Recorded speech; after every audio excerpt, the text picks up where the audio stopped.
pense que nos âmes se connaissaient un peu plus tôt. Tout a été tracé. Parce que ce qui est bizarre, même les parents, ils confondent. C'est genre, hé Florie, comment tu vas? Mais c'est pas Florie que ça, c'est André en fait. Mais regardez-nous bien, on a pas C'est après, on se regarde, on dit, ah, hello la famille, ici Florie Kim, chanteur, styliste. Hello la famille, ici André Massamba, artiste musicien polydiscipline. On va parler de notre amitié sur Brut.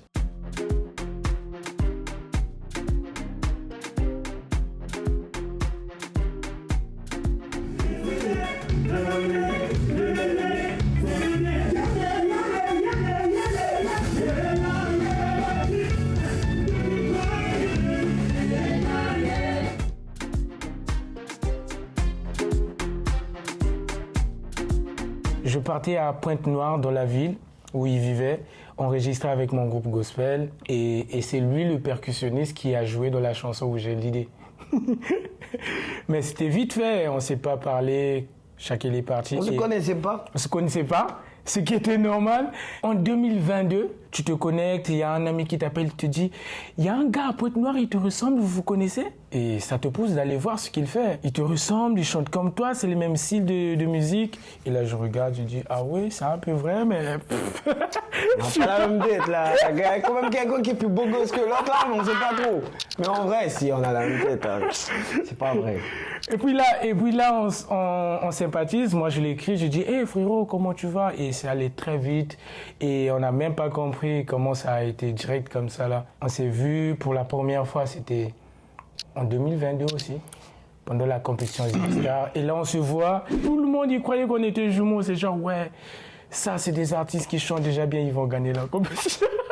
C'est des jumeaux en plus. C'était drôle. On est bien là ensemble. On se suffit à deux. De mine de rien, sans se rendre compte, on s'est retiré de beaucoup de nos amis. Et donc il était là avec moi, j'étais là avec lui. Donc chaque chose qui tombait pour moi, je disais, hey, maître, c'est pour nous ça. S'il y a un truc qui tombe pour lui, il me dit.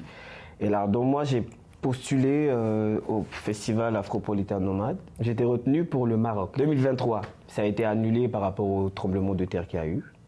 Donc ils ont gardé les candidatures, ils les ont ramenées pour la prochaine session qui s'est passée ici au Canada. J'ai le droit d'emmener maxi 3 musiciens. J'avais déjà une équipe aussi de musiciens à Pôle-Noir. Donc là on dit, est-ce que tu veux?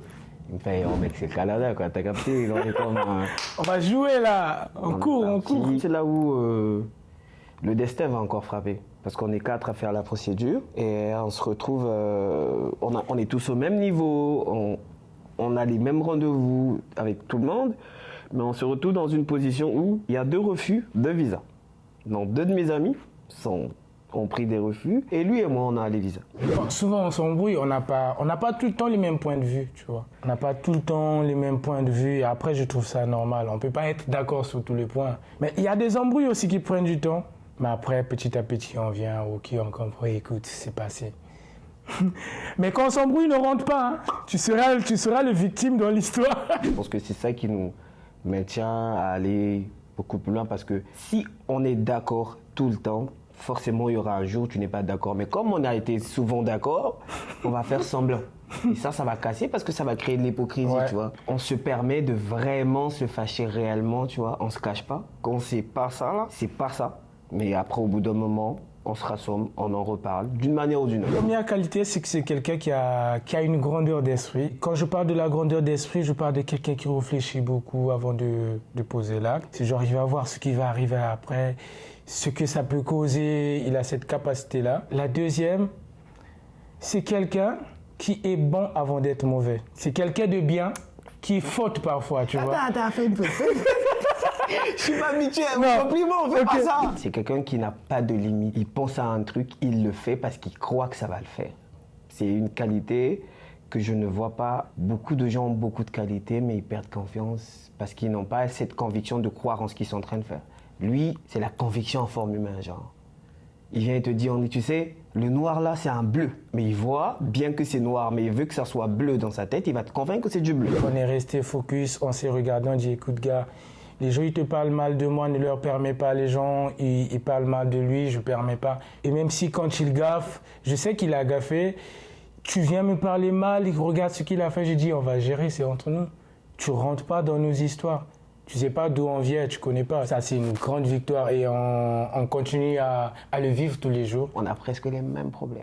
Oui, on s'arrange à avoir les mêmes problèmes parce que le sien, c'est le mien.